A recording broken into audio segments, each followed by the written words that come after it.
Welcome to Taking the Higher Road, a special show dedicated to the trucking industry, specifically at the confluence of recruiting, retention, and compliance. In the fourth year as the host of this show, I bring over 2 decades of industry experience, both on the carrier side as well as the vendor side. Each week, I interview industry experts and thought leaders who bring their insight to the driver lifecycle as we discuss the industry's greatest challenges. I always appreciate your feedback, good or bad. Don't forget to leave a rating and a review. I'd also like to thank and highlight the show's valuable sponsors. Their dedication, their commitment to the industry and to the show is greatly appreciated. If you're interested in being a sponsor of the show or joining me for an interview, please email Jeremy at takingthehigherroad.com. Now, this week, I'm joined by a great friend who's built a successful business focus on bringing a positive and innovative approach to attracting the right drivers for his customers. Alex Carpenter, founder and president of Boise-based Seated Social, who also happens to be a sponsor of this show. Thank you so much for joining me, Alex. Hey, thanks for having me. I'm happy to be here. Notice I said Boise. Had to make sure I said that correctly. Right. Yeah, it's a fun thing every time anybody that I talk to, when they say Boise, I always feel like I need to correct them. I'm not even from there, but just for those uneducated in the industry, in the audience here, it is Boise. That's how you say Boise, Idaho. Unless you want to be, it's obvious that you're not from there. Oh, yeah. Your ears will perk up when we hear Boise. That's right. Well, I'm excited to get into your story, your background as a Marine, how you made your way into the trucking industry, and what was your inspiration for starting Seated Social. Perhaps you can share with the audience what Seated Social is, how you're able to provide lasting results for your customers. And I'd also like to hear what really matters to you, kind of what's your why? Because I know it's not just about helping to improve the industry with driver recruiting, but also with health and wellness. And then lastly, we'll answer a question from a listener during our deeper dive segment. Does that work for you? That works. All right, let's dive in. Well, as you know, I start every conversation with a book recommendation. So I'm curious if you have a book that you could share with the audience that you've read that's been impactful. Yeah, in the process of reading, so in an effort to be transparent, I have not finished it, but pretty close. But it's The Courage to Be Disliked. It's on my desk. I need to pick it up and finish it here soon. But The Courage to Be Disliked. That's you're reading that now. I'm adding that. Yep. I'll add that to my Goodreads because that sounds like one just by the title. I assume it has to do with not trying to please everybody. Yeah, not worrying yourself with shaping everyone else's perception of you, but the relationship someone has with themselves first. And if you have a healthy relationship with yourself, healthy relationships will surround you. And kind of letting go of the past and the perception you have of your past because of your past or what that may be, and just kind of focusing on the present and your future and the relationship you have with yourself. Nice. Well, I hope you will finish it before I get started on it, and you'll have to. Okay. But no, I appreciate that. Again, you're a Marine. First of all, thank you for your service. Trucking is one of the most patriotic industries, and it makes me super proud. The level of support that exists for those who serve and who have served. Can you share a bit about your background and how you made your way into the trucking industry? Yeah, absolutely. And, I was an 18-year-old kid and I joined the Marine Corps. Their fighting lava monster commercials really worked. They were awesome. Didn't get to fight any, but that's okay. No, so I did 4 years and 3 deployments, kind of back to back. The only reason I got out really was I wanted to deploy with my guys to Afghanistan. That's where they were slated to go. I did my time in Iraq, but Afghanistan was up, and there were some policy changes, and they said you have too many deployments and not enough time back home. So you can go do a non-combat job and stay in the United States. And that meant leaving my guys and not being able to be with them. And so between those choices, I just decided to get out. And, it's kind of like a hard charger. I was an 0311, so I was a rifleman. I really enjoyed that job. I enjoyed everything that it had to offer. And so if I couldn't be with them, I just wanted to get out and wish them the best. And so that's what I did. And, I kind of spent the next, 12-ish years, kind of bouncing around. I was trying to find something that just lit that fire inside that I was so used to, the camaraderie, the purpose, the meaning, the joy, really. And, I had a lot of jobs. I just tried finding that thing. And, there's so many decisions in our lives that bring us to where we are, and just changing one thing could have completely changed the trajectory of my life. But, so I'm thankful for where I am, and I'm thankful for the jobs I've had and the relationships I've made. But yeah, I was just trying to find something. And so I've been a prison guard. I've fought fires. I delivered pizza, worked at a gas station. And then it just kind of evolved, and started finding my voice a little bit more, instead of just doing the status quo of the job. Just started speaking up a little bit more, making relationships. And that really led into, oh, you're interested in this, or you have experience in this. Well, we have this opportunity here. And so I was like, oh, okay, cool. I'll check out some digital media and web development and social media management, that type of gig. And that just progressed to the next job, and that evolved. And I got hired at an agency, and didn't know anything about trucking. Didn't know the first thing. And I'm in orientation, and boss comes in, and there's 4 or 5 of us in the orientation room, and just comes in and says, hey, we're promoting somebody. They're in charge of trucking right now.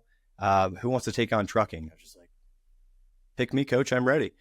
And so they they were like, are you sure? I was like, yeah, like, why not? Let's don't do you it. try to talk me out of it. Let's go. Yeah. But they were like, are you sure? Yeah. And got some more details about it. They're like, you're the only one that's going to be doing it. Like, okay, that's cool. So, I got to learn all the acronyms, and still learning acronyms to this day. And probably won't ever stop learning acronyms, but no, it was just an evolution of learning and building relationships within the industry. And I just fell in love with it. And I was like, this is not only challenging, but it's fun.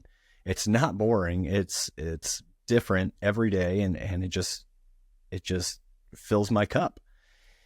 So as time went on, I was getting promotions and getting a little bit higher in the company, a little bit more say. And long story short, decided that wasn't my end game. And I decided to leave. And my wife actually said, why don't you do this yourself? You know how. You have good contacts, you have good relationship with people in the industry. You definitely know how to execute on the product and the service. Why don't you just do it? And I laughed. I was like, what? Me? This guy? No, I don't know what you're talking about. But we prayed, and we vision board our lives, and we just wrote out what we wanted our life to look like, and said, yeah, I think I could do this. And with her love and support, and I just went for it, and here we are. This is year 4 of the business itself, and couldn't be happier. We're still growing and constantly learning, and it's been one of the greatest decisions of my life. Well, first of all, I love that story, because I can relate a little bit. Having that support, if your wife had been, had said, well, I guess what's next for you, or, you probably wouldn't have gone down this path. But having that support, she kind of greased the skids for you. She made it easy. It's in a challenging way, but you knew that you had the support and the backing of your wife. And by the way, one of my favorite things to say, and I think it's important, jokingly, we all say, like, anybody who's a success, a man, behind every good man, right, is a woman rolling her eyes.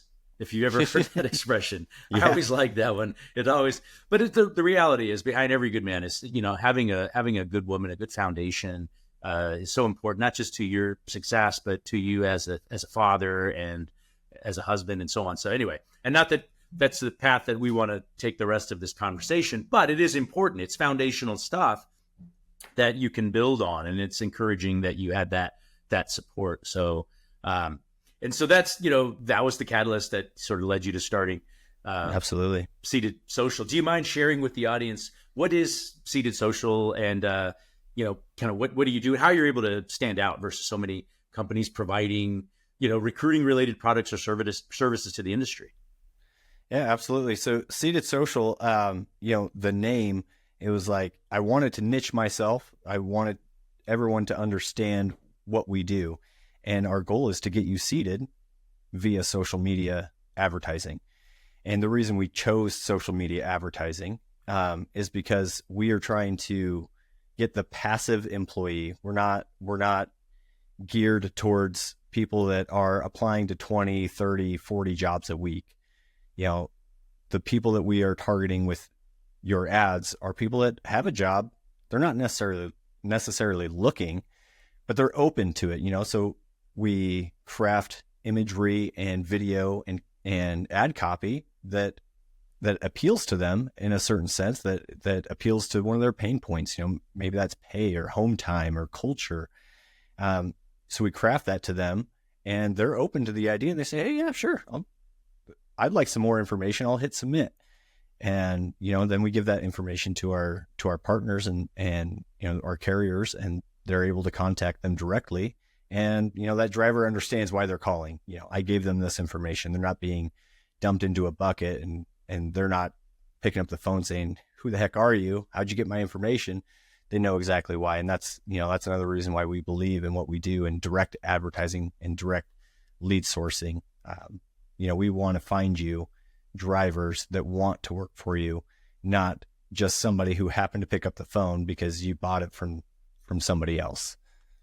Well, there's so many companies in the lead generation space, and some have been around for a really long time. And Yeah. I'm good friends with most of them, as many of them are integrated partners with my company, with Driver Reach. But it seems there is an opportunity to really separate yourself, especially when it comes to attracting drivers who genuinely have the intent when they do apply, not just applying kind of, as you said, to like 50 companies at once because it's easy, or worse, Right. like a vendor just pushing a bunch of, uninterested drivers to their customers because they just have this huge database, and it makes it seem like there's interest. And, I get frustrated with that because it gives carriers this false sense of driver interest, and they end up really wasting a lot of their time trying to call or engage with these really uninterested applicants. For sure. Why does that matter to you? So when I'm talking with a prospective client, I love to ask them, what does a successful advertising campaign mean to you? And there was times I would get the answer of, "Oh, well, if we could have, 100 leads a day or 100 leads a week." They were in the volume mindset. They just needed numbers and just to throw something at the wall to see what stuck. And, so we have to have those conversations of quality over quantity. I don't want to waste my recruiter's time. I want them to be intentional with their time, because I'm intentional with mine and the drivers are intentional with theirs. So if they're submitting their information to you, it's because they intend to have that conversation and they want to know more about you. And so you're calling them, they're expecting that phone call, they're expecting that conversation, and the quality of that conversation is generally higher. You're not going to hire every single one of them. That's not how it works, but the quality over quantity mindset needs to take more of a priority in my mind of be intentional with your advertising dollars, know where they're going, know where your leads are coming from, and just be intentional with it. Yeah. And you and I have talked about this quite a bit. And I think I always view those kind of that mindset that people have where they suggest, we want X amount of leads. Those are vanity metrics, really. Absolutely. It's not real.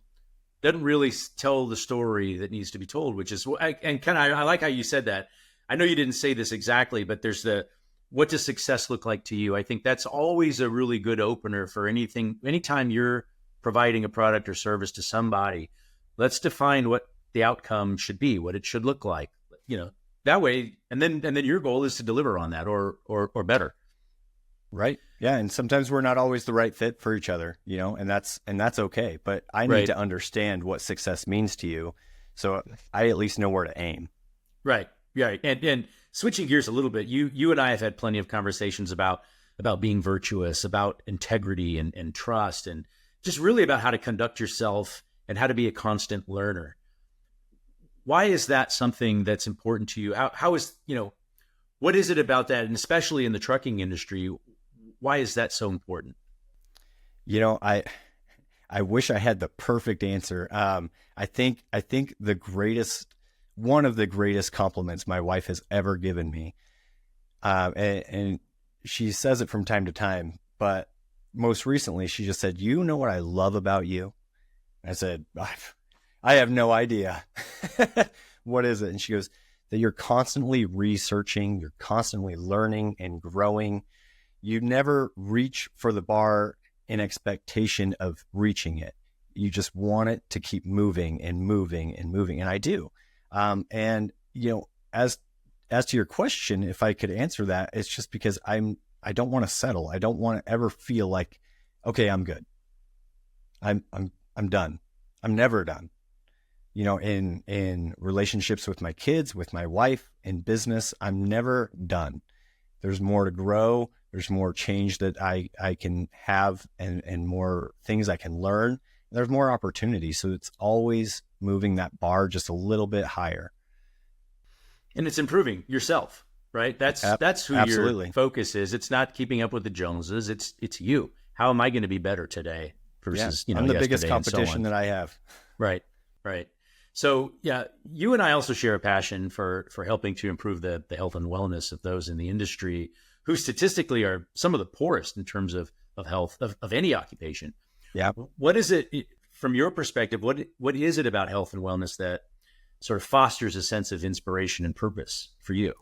Yeah. So you and I have talked a little bit about it. But I think it's a little bit easier for me when it's in my face, right? So when I was in the Marine Corps, it was physical health and being tip top shape and being able to bench that and do that many pull-ups, and physical health was prime. When I got out, though, it was mental health was not talked about. It was weakness to admit you were struggling, and that's false. But it took a long time for me to figure out that was false. So not just learning on how to admit that I need help in certain areas of my life, but once I got to a place where I was healing and growing, it felt wrong to keep that to myself. So reaching out to others, talking to them about their physical health, their mental health, what they struggle with, what their dreams, goals, aspirations are, get them in a growth mindset of not settling. So with the trucking industry too, I think there is a good effort put in place for driver health. Everyone knows that driver health is important, physical health, nutrition. I think mental health has a ways to go on resources and people advocating more for that, that it's not weakness, admitting that, hey, I'm struggling. I'll be the first one to call myself out. I've never been a truck driver. I don't know that struggle. I do know what it's like to be deployed for months and months and months at a time. I met my daughter when she was 6 months old. That tore me up. So having to spend so much time on the road, away from your loved ones, away from your sanctuary. I call my house my sanctuary. It's my place of peace. So having to be away from all of that, your fridge, your pantry. So, there's your nutrition piece, your sedentary, there's physical health that needs to be addressed, but the mental toll that being away from your love and your support and your sanctuary takes on you is I think a lot bigger than a lot of people realize. And yeah, so I think mental health, nutrition, physical health are all things that need to be addressed, not just with truck drivers, but admin staff, recruiters, dispatch. We all need to stay healthy. Yeah, yeah, I couldn't agree more, and it's something that I've become more and more passionate about over the Yeah, I last. feel like I could Yeah, talk about that for a little bit. yeah, that's another show, and it's something I'm super passionate about, and I appreciate that it matters a lot to you as well. And as I continue to have conversations with people, this tends to be a thing that comes up, and I keep adding people to a list of people that kind of share that same passion and interest. So I'm encouraged by it, and I appreciate it. But one thing that you said before, I do want to get into the deeper dive question, but before we do, you mentioned 4 years ago. Now, that's when you started Seated Yeah. Social. 4 years ago, I'm no mathematician, but 4 years ago, we were in the midst of a global pandemic. So, Yeah, I mean, go back that 4 years ago and just kind of how has that evolved?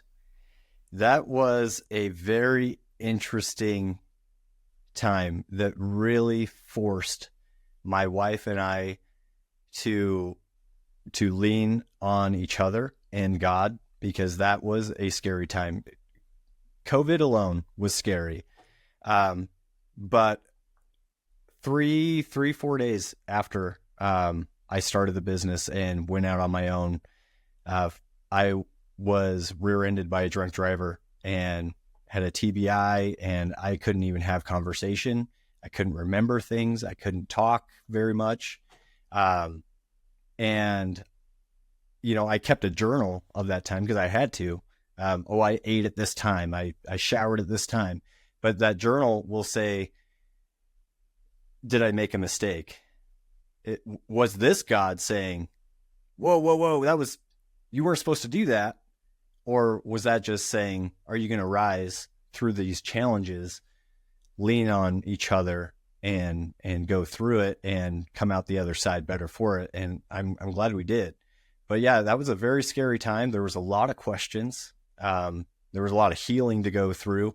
And I was very blessed to have a handful of clients that were with me from the beginning, and I was very upfront with them. And I would tell them, hey, I was just in a really bad car accident, really bad brain injury. I was going through speech therapy and occupational therapy, and I had to email it to them because I couldn't verbally talk that well.